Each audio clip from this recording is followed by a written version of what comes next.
اس کے علاوہ مالی عبادت آپ عبادت پہنچا سکتے، جیسا اس کے نام سے کچھ کر دیں، پانی کنواں اس طرح سے، یا پھر اس کے کیے گئے کام کو آگے بڑھا دے، کار خیر اور نافع علم کو، اس کو انشاءاللہ اجر ملے گا۔ لیکن قرآن کے تعلق سے کبھی کسی صحابی نے انتقال پر پڑھ کر نہیں بخشا، تابعین نے کبھی اپنے والدین کے لیے نہیں کیا، تبع تابعین اور نسلوں نے کبھی یہ کام نہیں کیا، لہٰذا اس کا کرنا درست نہیں ہوگا۔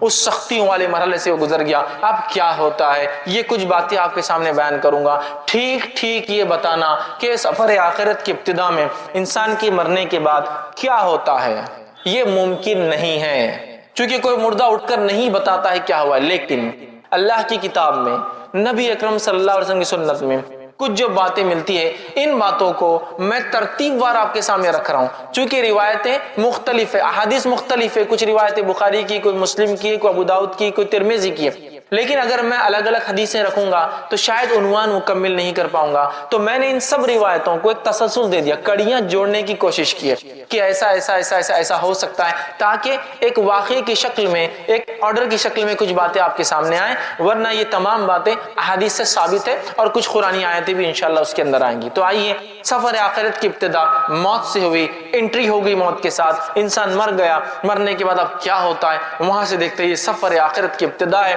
نبی اکرم صلی اللہ علیہ وسلم فرماتے ہیں جب انسان مر جاتا ہے اور اگر وہ نیکوکار ہو تو ہوتا یہ ہے کہ خوبصورت چہرے والے فرشتے آتے ہیں اور انتہائی خوشبودار کفن اس کے لیے لایا جاتا ہے، اور اس کے پاس آتے ہیں، کھڑے ہوتے ہیں اور بشارتیں دیتے ہیں، خوشخبریاں سناتے ہیں۔ اس کے رب نے اس کے سفر آخرت کے بعد کیا دینے کا وعدہ کیا ہے وہ رکھتے ہیں۔ اس کی روح مچلتی ہے اور اسے اچھے اچھے ناموں سے پکارتے ہیں، جن اچھے اچھے ناموں سے وہ دنیا میں پکارا جاتا تھا اسے مبارکباد دیتے ہیں اور اس کو خوشخبریاں سناتے ہیں۔ جو ہی وہ روح خوشخبریاں سنتی ہے وہ مچلنے لگتی ہے سفر آخرت کی ابتدا کے لیے، اور کہتی ہے مجھے جلدی سے نکالو، مجھے جلدی لے کر چلو، تاکہ میں اس چیز کو پالوں جو میرے رب نے سفر آخرت کے بعد میرے لیے رکھی ہے اور جو بشارت تم لوگ دے رہے ہو۔ پھر فرشتے اس کو خوشبودار کفن میں جو ہے کفناتے ہیں، اس کے بعد پہلے آسمان کی طرف لے کر چلتے ہیں۔ جب پہلے آسمان کی طرف لے کر چلتے ہیں تو پہلے آسمان کے فرشتوں کو اس روح کی جو نیک تھی، جس کا سفر آخرت شروع ہوا ہے، خوشبو آ جاتی ہے، اور ان کو پہلے سے پتہ چل جاتا ہے جب وہ آتی ہے روح، فرشتے لے کر آتے ہیں تو پہلے آسمان کے فرشتے دروازے کھولتے ہیں، آسمان کے استقبال کرتے ہیں اور کہتے ہیں کہ مبارک ہو تم کو، اللہ نے تمہارے لیے انعامات لکھ رکھے، آؤ اے جو ہے ایسی روح جس نے نیک اعمال کیے، اور اس نیک انسان کی روح کو وہ قبول کرتے ہیں، ایکسپٹ کرتے ہیں، خوش آمدید کہتے ہیں اور اس کو بشارتیں دیتے ہیں، اور وہ روح جو ہے اس آسمان سے لے کر پہلے آسمان تک پہنچی ہے، کھولے گئے دروازے دوسرے آسمان کی طرف جاتی ہے، اور ہر مرحلے میں ہر آسمان میں یہی بشارتیں دی جاتی ہے اور وہ خوش ہوتی ہے، اور 7ویں آسمان تک اس کی روح لے جائی جاتی ہے، 7ویں آسمان تک اس کی روح لے جائی جاتی ہے۔ پھر اللہ تعالیٰ حکم دیتا ہے اسے واپس اسی جگہ ڈال دو، اس لیے کہ میں اسے دوبارہ اسی سے اٹھاؤں گا۔ پھر اس روح کو لا کر قبر کے اندر ڈال دیا جاتا ہے۔ وہ نیک انسان جب قبر میں ڈال دیا جاتا ہے تو ڈالنے کے بعد وہ نیک انسان جو قبر میں جو ہے بیٹھ جاتا ہے، یاد رکھیے، اور اس کے بعد وہ مرحلہ شروع ہوتا ہے جو بہت سخت مرحلہ ہے، وہ ہے سوال اور جواب کا مرحلہ۔ منکر اور نکیر 2 فرشتے داخل ہوتے ہیں۔ بہت اندازہ لگائیے، مٹی کا گھروندہ ہے قبر، نہ کوئی دیا ہے، نہ کوئی لائٹ ہے، نہ کوئی ایسے ٹمٹما چھوٹی سی روشنی بھی موجود نہیں ہے، اور اس کیفیت میں اس مٹی کے نیچے انسان دبا ہوا ہے۔ دنیا میں چھوٹے موٹے کیڑے مکوڑوں سے لوگ ڈرتے ہیں، اندازہ لگائیے اگر اعمال صحیح نہ کیے تو پھر ڈھیروں من مٹی نیچے دبنا ہے، کوئی ساتھی نہیں، کوئی لائٹ نہیں، کوئی مددگار نہیں، اور اتنی خوف زدہ خوفناک منکر اور نکیر جو قبر مٹی کو پھاڑتے ہوئے آئے۔ اندازہ لگائیے دنیا میں کوئی انسان غصے میں آ جائے تو ہم ڈر جاتے ہیں، وہ پھاڑتے ہوئے آئیں گے اور بجلی جیسی آواز ہوں گی، لیکن نیک انسان آ کر اسے اٹھائیں گے، اور اٹھانے کے بعد اس سے 3 سوال کریں گے، اور پہلا سوال کیا جائے گا، من ربک، تیرا رب کون ہے؟ نیک انسان اطمینان سے بیٹھیں گا، اور آپ نے فرماتے ہیں کہ سورج غروب ہوتا دکھایا جائے گا۔ یہ سب غائب کی باتیں ہو رہی ہے، قبر کے معاملات سفر آخرت پورا غائب سے متعلق ہے۔ سورج ڈوبتا ہوا دکھایا جائے گا، وہ کہیں گا فرشتوں سوالوں کے جواب میں بعد میں دیتا ہوں، عصر کا وقت جا رہا ہے، سورج ڈوب رہا ہے، میں نماز پڑھ لیتا ہوں۔ فرشتے بتائیں گے یہ قبر ہے، یہاں نماز کی ضرورت نہیں، تو کہیں گے ہاں ٹھیک ہے، کنٹینیو کرو، آگے بات کرتے ہیں۔ چونکہ وہ دنیا میں نیکی کا عادی تھا اور بالخصوص نماز کا عادی تھا، لہٰذا قبر میں بھی جب سورج کو ڈوبتا ہوا دیکھتا ہے تو کہہ رہا ہے کہ عصر کا وقت جا رہا ہے، میں پڑھ لیتا ہوں۔ تو اندازہ لگائیے نماز کے کتنے فوائد ہیں۔ بتایا جائے گا نہیں ختم ہو گیا، نماز کا سلسلہ نہیں ہے، اعمال ختم ہو گئے، جو ہو گئے ہو گئے، اب تم لہٰذا بیٹھو اور جواب دو۔ تو جب پہلا سوال کیا جائے گا وہ کہے گا میرا رب اللہ ہے۔ دوسرا سوال ہوگا من نبیو کا، کون ہے تمہارے نبی؟ تو وہ جواب دیں گا میرے نبی محمد صلی اللہ علیہ وسلم ہے۔ تیسرا سوال ہوگا ما دینو کا، دین کیا ہے تمہارا، کس دین پر تھے دنیا میں؟ وہ کہیں گا میرا دین اسلام تھا۔ یہ کہنے کے بعد جب ایک نیک انسان اپنے سفر آخرت کے ابتدا میں جو ٹیسٹ اس کا ہوگا، جو اورل اس کا لیا جا رہا ہے، جو وائوا اس کا ہو رہا ہے، اس میں اگر وہ رائٹ آنسرز دیتا ہے ان تینوں کوشچنز کے، تو نتیجہ یہ ہوگا فرشتے سوال و جواب کا سلسلہ ختم کر دیں گے، تینوں جواب اس نے دیا ہے، اور ایک کھڑکی کھولی جائیں گی اور جہنم بتائی جائیں گی اور کہا جائے گا یہ وہ چیز ہے جس سے تیرے رب نے تجھے بچا لیا۔ وہ بندہ شکر ادا کرے گا، اور ایک کھڑکی کھولی جائیں گی اور بتایا جائے گا یہ تیرا مقام ہے جنت میں، یہ تیرا مقام ہے۔ وہ روح مچل اٹھیں گی اور وہ فرشتوں سے کہیں گا نیک انسان اے فرشتوں مجھے مہلت دے دو، میں جا کے اپنے رشتہ داروں کو بتا دیتا ہوں یہ میرے رب نے نیکیوں کی وجہ سے دیا ہے۔ فرشتے کہیں گے لوٹنے کا چانس، لوٹنے کا جو ہے کوئی جو ہے اس کے اندر امکان نہیں ہے، لہٰذا تم اطمینان کرو۔ اور پھر وہ انسان دعا کریں گا اللہ قیامت جلدی قائم کر، چونکہ وہ مقام مجھے چاہیے جو بتایا گیا میرا وہاں، اور وہ کہیں گا قیامت جلدی قائم کر اللہ تاکہ میں اٹھوں اس روز، اور سفر آخرت کا جو اینڈ ہوگا اس میں جو ڈیسٹینیشن جو بتایا جا رہا ہے جو مجھے ملنے والا ہے یہ مجھے جلدی سے مل جائے۔ اور اس کے بعد وہ جنت کی کھڑکی کھلی رہیں گی، اس کی کچھ ہوائیں وہ محسوس کریں گا، ایک بہترین بستر اس کے لیے بچھایا جائیں گا، اور فرشتے کہیں گے اے شخص آرام سے اطمینان سے سو جاؤ، تمہارا سفر مطلب اس کا سفر شروع ہو گیا، اطمینان سے تم اس پہ سو جاؤ، اور اس کو ایک دلہن کی طرح بستر پہ سلا دیا جائے گا، اور اس کے بعد وہ اطمینان سے سو جائیں گا۔ اللہ کی طرف سے حکم گا اس کا نام علیین میں نیکوکاروں کے رجسٹر کے اندر اندراج کر دیا جائے، لکھ دیا جائے، اس کا رجسٹر میں نام لکھ دیا جائے گا نیکوکاروں کی۔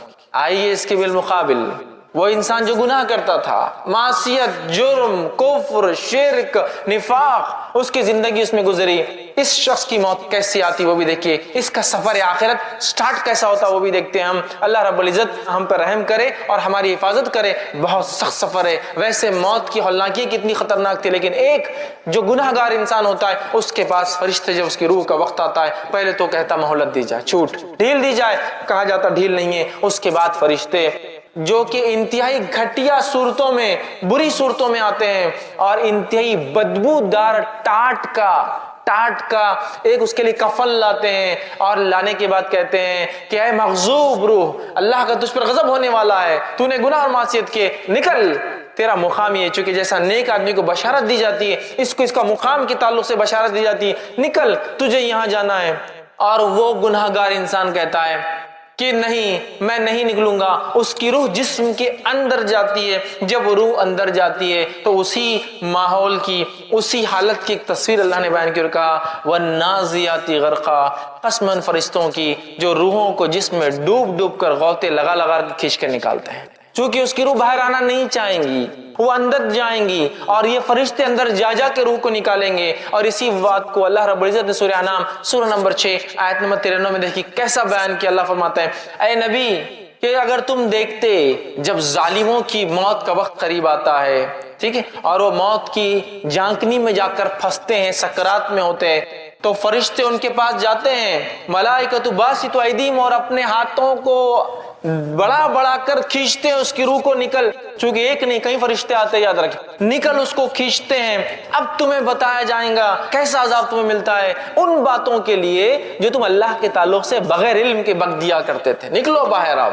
تو فرشتے ڈوب کر نکالیں گے، فرشتے کھینچ کر نکالیں گے، وہ سفر کے لیے راضی نہیں ہوں گی، وہ روح وہ اندر گھسیں گی۔ فرشتے جب نکالیں گے، نبی اکرم صلی اللہ علیہ وسلم فرمایا کیسی تکلیف ہوں گی اس شخص کو جس کی روح جو گناہ گار ہوگا، جیسے ایک بھیڑ ہو، بھیڑ سمجھتے نا شیپ، بھیڑ ہو، اس کی اون کتنی گتھیاں ہوتی ہے اس میں، وہ اگر گیلی ہو اور اس پر کوئی کانٹے دار چھڑی لے اور اس کو گھمائے جس میں بال اٹک جائے اور پھر اس کو کھینچ کر نکالے، اس قسم کی شدید تکلیف وہ محسوس کرتا ہے۔ اور اس کی جلد جو ہے جیسا نکلتی ہے تکلیف محسوس کرتا ہے اور تکلیف محسوس کرتا ہے، لیکن اسے فرشتے نکالتے بدبودار نہایتی گندے ٹاٹ کے اندر اسے لپیٹتے ہیں، لپیٹنے کے بعد پہلے آسمان پہ لے جاتے ہیں۔ پہلے آسمان کے فرشتے کہتے ہیں اس مغضوب روح کے لیے آسمان کے دروازے نہیں کھولے جائیں گے، واپس چلی جاؤ، اور اس انسان کو فرشتے انتہائی گھٹیا گھٹیا ناموں سے پکاریں گے جس سے دنیا میں چڑھتا تھا اور نفرت کرتا تھا۔ خبر میں آنے کے بعد وہی ہولناکی منکر اور نکیر ظاہر ہوں گے جن کی آواز بجلی کی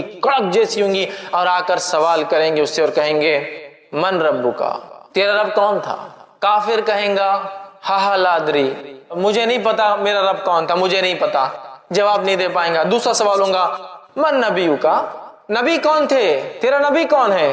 کافر کہیں گے ہا لا ادری، مجھے تو نہیں معلوم کون میرے نبی ہے، جواب نہیں دے پائیں گے۔ تیسرا جو سوال ما دینکا، تیرا دین کیا ہے؟ کافر کہیں گا ہا لا ادری، مجھے اس کا بھی جواب نہیں معلوم۔ اس کے بعد وہ جواب نہیں دے پائیں گا کوئی چیز کا، مطلب تینوں سوالات میں وہ فیل جائیں گا۔ اور اس کے بعد فرشتے ایک کھڑکی کھولی جائیں گی، جنت دکھائی جائیں گی اور کہا جائیں گا یہ وہ چیز ہے جس سے تو محروم رہا، اور ایک کھڑکی کھولی جائیں گی، جہنم میں اس کا مقام بتایا جائیں گا اور کہا جائے گا یہ وہ مقام ہے جہاں تجھے جانا ہے، اور وہ شخص وہ اس کی روح کہیں گی اے اللہ قیامت تو کبھی قائم مت کر، چونکہ ابھی یہ تکلیف ہے، وہ مقام کتنا سخت ہوگا، ٹھیک ہے، قیامت قائم نہ کر۔ اور ایک آنکھ کا بستر اس کے لیے لایا جائیں گا، آنکھ کا لباس، فائر کا اس کے لیے ایک بستر، آنکھ کا لباس لایا جائیں گا، اور وہ لباس اس کو پہنا دیا جائیں گا، اسے اب آنکھ کے بستر پہ سونا ہے، آنکھ کا لباس پہننا ہے۔ جب اسے لٹایا جائیں گا ایک انتہائی بدصورت قسم کا انسان اس کی خبر میں آئے گا، وہ کہیں گا تم کون ہو؟ وہ کہیں گا میں تیرے اعمال ہوں جو تو دنیا میں کیا کرتا تھا، اللہ کی طرف سے حکم گا اس کا نام سجین میں، اس کا نام رجسٹر میں اندراج کر لو، رجسٹر میں لکھ لو، سجین میں ان لوگوں کے رجسٹر میں جو گناہگاروں کا رجسٹر ہے، جو قید خانہ ہے، جو جیل ہے، اس میں اس کا نام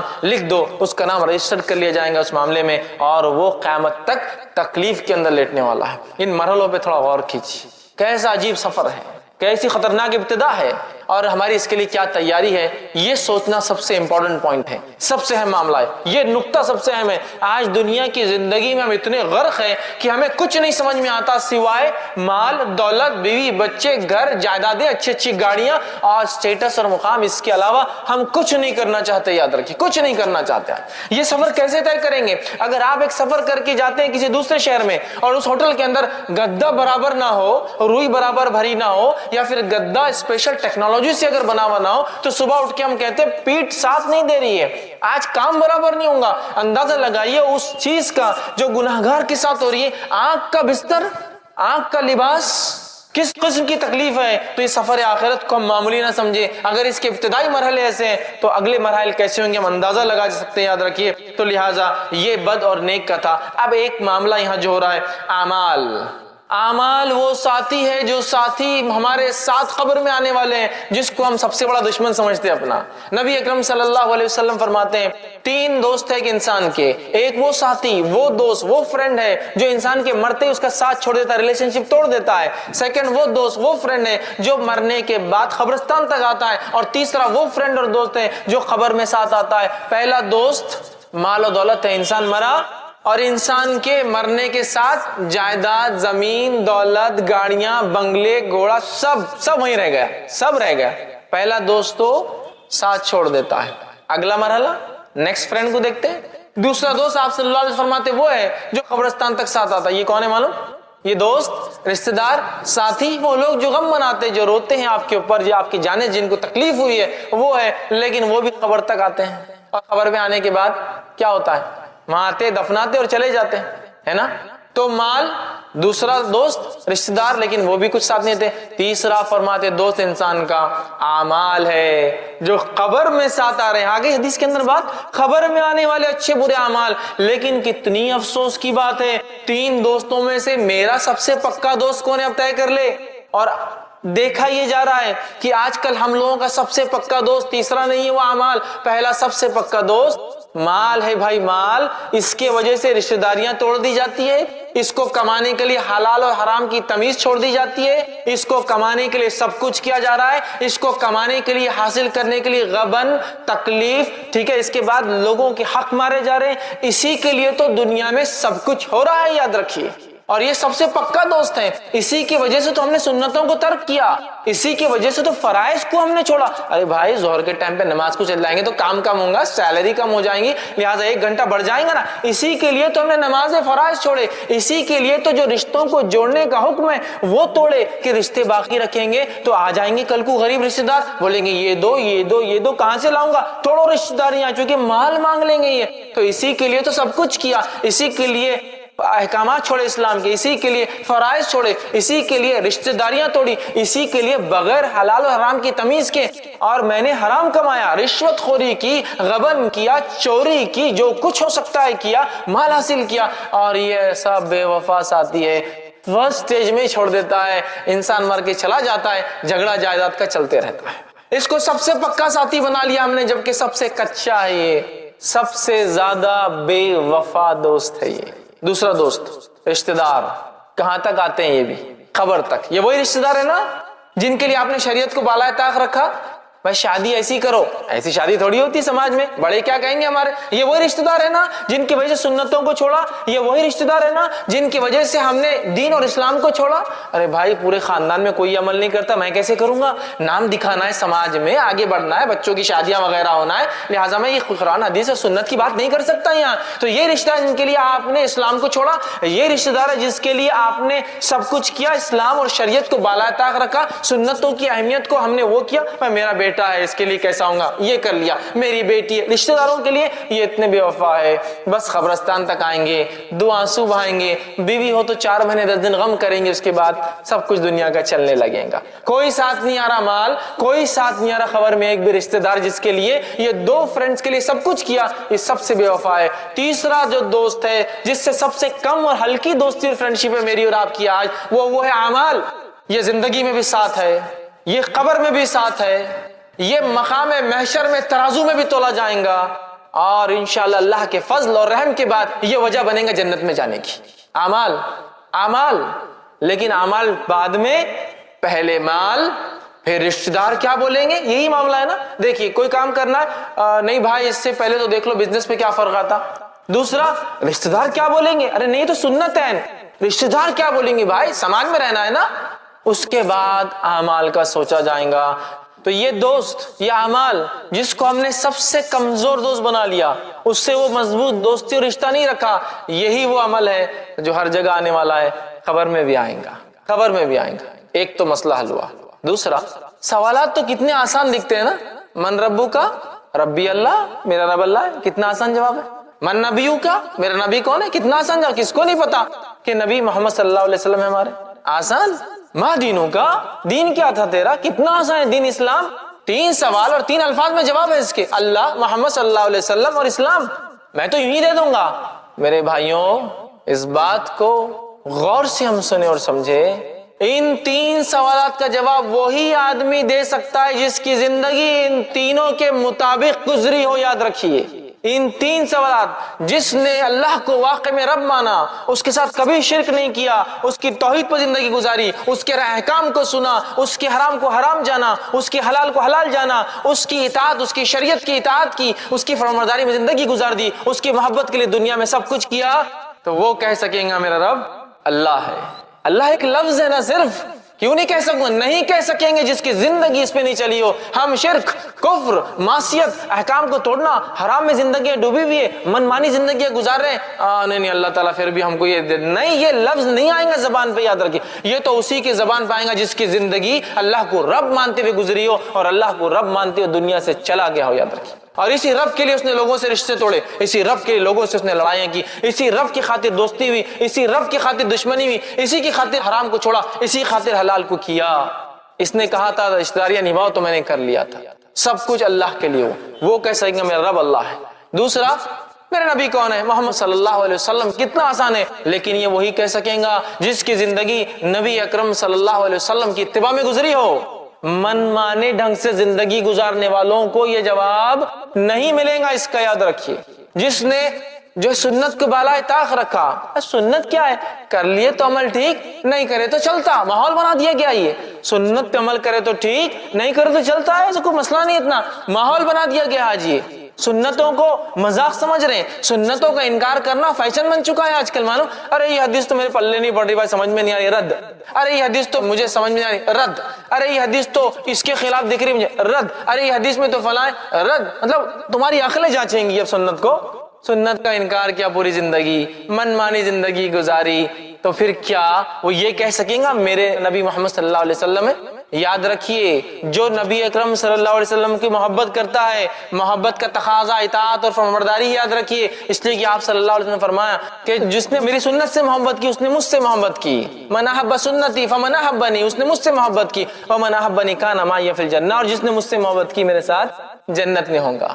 نبی اکرم صلی اللہ علیہ وسلم کی سنتوں سے محبت کرنا ہے اور اپنی زندگی کو سنتوں کے مطابق ڈھالنا ہے. پھر چاہے میرا سماج اور معاشرہ کچھ بھی بکے میرے بارے میں تو ایسی زندگی جوں گا. یہی صحابہ کا طرز تھا, یہی ان کا طریقہ تھا, اسی پہ زندگی گزاری. اور ایک ایک سنت تو کیسے مانتے تھے. بہت بڑا واقعہ سنانے کا وقت نہیں ہے, ایک واقعہ سنا تو عبداللہ ابن عمر رضی اللہ عنہما سفر کو نکلتے, حج کے سفر کو جاتے ہیں, ایک مقام پہ اونٹ روکتے ہیں.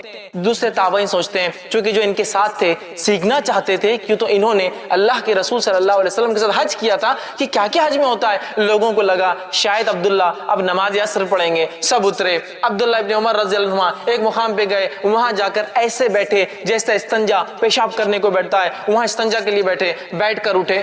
لوگوں نے کیا کہ ہم یہ وضو کر کے نماز نہیں پڑھیں گے, اور آپ نے تو پیشاب بھی نہیں کیا, بس بیٹھ کے آ گئے. تو کہا نہیں, نہ ہم نماز پڑھیں گے نہ ہی عصر کریں گے. تو نبی اکرم صلی اللہ علیہ وسلم, کیونکہ عصر تو اس مقام پہ پڑھی, تو کہا پھر یہاں کیوں رکے ہو؟ تو کہا نبی اکرم صلی اللہ علیہ وسلم کے ساتھ میں حج کے سفر پہ تھا, آپ صلی اللہ علیہ وسلم یہاں استنجا فارغ ہوئے تھے, مجھے آیا تو نہیں تھا, پھر بھی میں بیٹھنا پسند کرتا ہوں یہاں. کیسی اتباع ہے, یہ ہے محبت, یہ ہے اطاعت. کہ نہیں سمجھ میں آ رہا ہم کو کیوں نبی نے کیا, بس کیا ہم کر رہے ہیں اس کو, یہ محبت ہے. یہ تھا ان کا عمل. سنتوں سے یہ محبت تھی. یاد رکھیے آج ہمارا کیا ہے, سنت تو ہے نا, چلتا ہے, سنت تو ہے نا, دیکھا جائے گا. ارے میں سنت ہی ہے نا, فرض تھوڑی ہے. یہ حال ہم نے بنا دیا ہے. تو کیا ایسا شخص یہ کہہ سکے ہاں میرے نبی محمد؟ نہیں کہہ سکیں گا. یہ وہی کہیں گا جس کی زندگی عین سنت پر گزری ہو, یا کم از کم گزار نہ سکا ہو تو تڑپ رکھتا تھا شدید کہ اللہ موقع ملے تو میں گزاروں. چونکہ دنیا کے ایسے کئی علاقے ہیں جہاں سنت عمل کرنا مشکل ہی نہیں, ناممکن ہوتا ہے. تڑپ رکھا تھا اس کم از کم. تیسرا سوال کتنا آسان, ما دینوں کا, تیرا دین کیا ہے؟ میرا دین اسلام ہے. کس کو نہیں پتا, کس کو نہیں پتا مجمع میں سے؟ سب کو پتا ہے, لیکن یہ جواب اسی کے منہ سے نکلے گا جس کی زندگی اسلام کے مطابق تھی, جس کا پیدا ہونا اسلام کے مطابق تھا, جس کی شادی اسلام کے مطابق تھی, جس کا مرنا اسلام کے مطابق تھا, جس کا اٹھنا اور بیٹھنا اور کھانا اور پینا سارے اعمال اسلام کے مطابق تھے, جس کی شرم حیا لباس سارا اسلام کے مطابق تھا. یہاں تو پوری زندگی منمانی, شادی اپنے ڈھنگ سے, میت اپنے ڈھنگ سے, پیدائشی اپنے ڈھنگ سے منمانی کرتے ہیں. اسلام تو تب آتا ہے جب جھگڑے کی بات آتی ہے نا. اسلام تو تب آتا ہے جب طلاق کی بات آتی ہے. شادی تو منمانے ڈھنگ سے ہوتی ہے, طلاق سنت کے مطابق ہوتی ہے. حالت تو یہ ہے, حالت تو یہ ہے. پھر ہم بول رہے ہاں نہیں ہم تو آسانی جواب دے دیں گے اسلام ہمارا دین تھا. نہیں, یہ الفاظ نہیں آئیں گا میرے بھائی. جس کی زندگی ان تین چیزوں پہ تھی, جو واقعی میں اللہ کو رب مانتا تھا, شرک نہیں کیا اس کے ساتھ, جو واقعی محمد صلی اللہ علیہ وسلم کو یہ اپنے لائق اتباع مانتا تھا اور آپ کے طریقے پہ زندگی گزاری, اور جس نے واقعی میں اسلام کو اپنا دین سمجھا اور اس کے مطابق اس کے زندگی کا ہر شعبہ تھا. یاد رکھیے کم از کم نہ کر سکا تو تڑپ رکھتا تھا, وہی جواب دے پائیں گا. کیا جواب دے پائیں گا؟ میرا دین اسلام ہے. تین سوال آسان دکھتے ہیں, جواب ہر آدمی نہیں دے پائیں گا جب تک کہ اس کی زندگی اس پہ نہ ہو. آگے بڑھتے ہیں. صحابہ نے کہا اللہ کے رسول, سفر آخر جاری ہے, کہ اللہ کے رسول یہ جو آپ کہہ رہے ہیں یہ فرشتے آ جائیں گے منکر نکیر, کیا ہولناک سچویشن ہوں گی, خطرناک سچویشن ہوں گی کہ ایک انسان خبر میں اکیلا اور اتنے خطرناک بجلی سے زیادہ تیز کڑکنے والی آواز والے, بڑی بڑی آنکھوں والے, اتنے بڑے دانت والے دو فرشتے آ کے سوال کریں گے, کیسے ہم جواب دے پائیں گے؟ صحابہ کے دیکھیں صحابہ نے کیا سوال کیا, سوال دہراتا ہوں. صحابہ نے پوچھا اللہ کے رسول صلی اللہ علیہ وسلم, آدمی کے سر پر اگر فرشتہ گز لے کر کھڑا ہو تو اس کا مطلب فرشتہ گز بھی لے کر آئیں. گز سمجھتے نا, لوہے کی راڈ, سلاخ. تو وہ فرما رہے اللہ کے رسول وہ اگر گز لے کر کھڑا رہیں گا سر پر تو ہم تو مٹی کے بت بن جائیں گے, منہ سے جواب بھی کیسا نکلیں گا اس خطرناک فرشتے کے سامنے, ہے نا.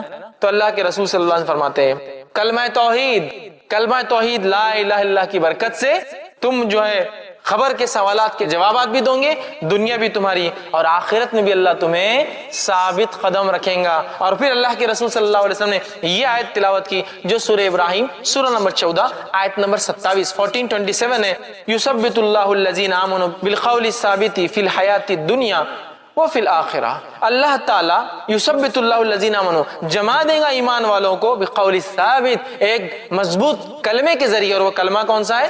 لا الہ الا اللہ، کلمہ توحید، فی الحیات الدنیا وفی الآخرہ، دنیا کی زندگی میں اور آخرت کی زندگی میں کلمہ توحید کی بنیاد پر ہم جمیں گے۔ تو دنیا میں بھی اگر ہمیں قدم جمانا اپنے کلمہ توحید اور اس کی برکتیں ہوں گی جس کی وجہ سے ہوں گا، اور آخرت کا تو معاملہ کلمہ توحید ہی ہے، لا الہ الا اللہ۔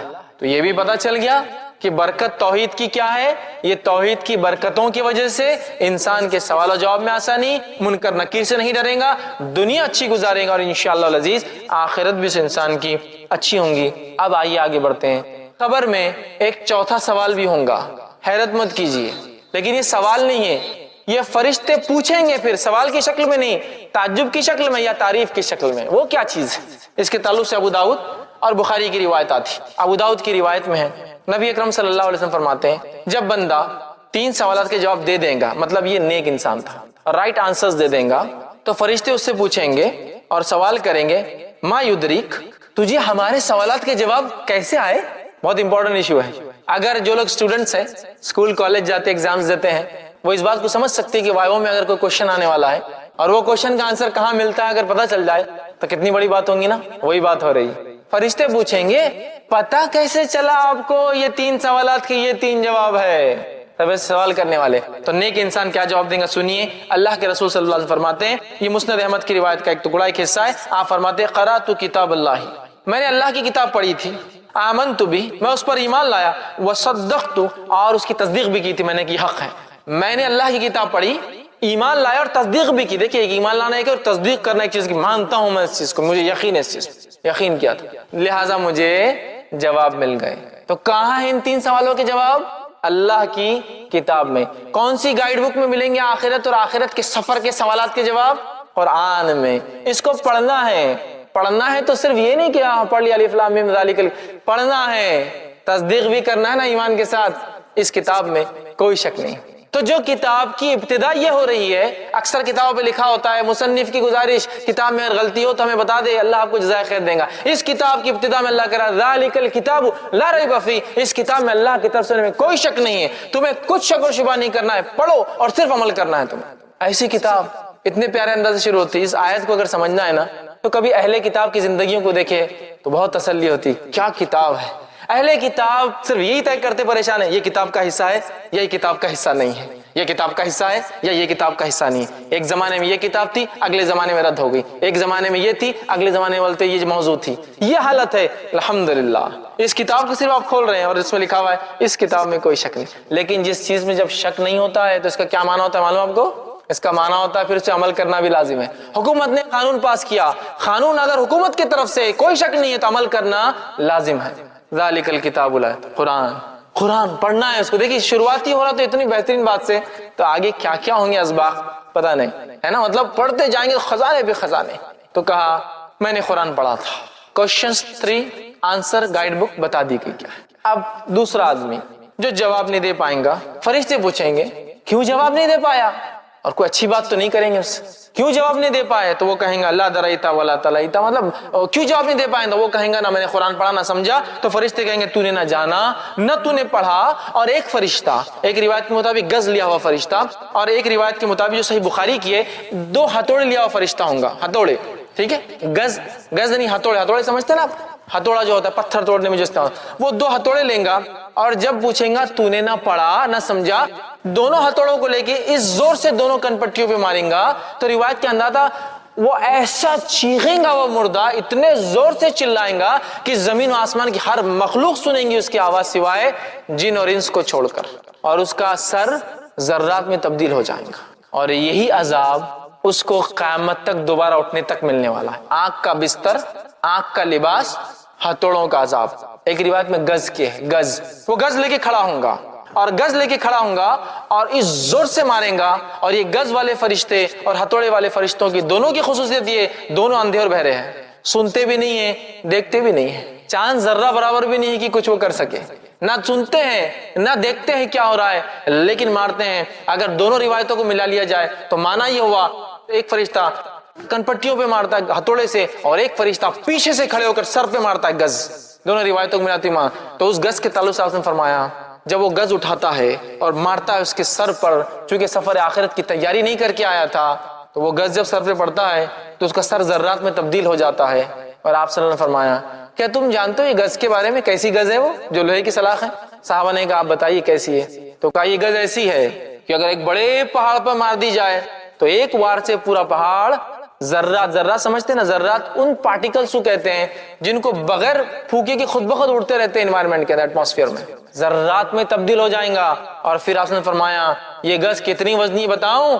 اتنی وزنی ہے کہ سارے انس آدم علیہ السلام سے لے کر آخری بچہ جو پیدا ہوں گا، اور سارے جن ابلیس سے لے کر آخری جو جن ہوں گا، سب بھی اگر جمع ہو جائے اور اس گز کو ہلانا چاہے تو ہلا بھی نہیں سکتے ہیں، اتنا ویٹ ہوگا اس ایک گز کا۔ تو کن پٹی پہ ہتھوڑے، سر پہ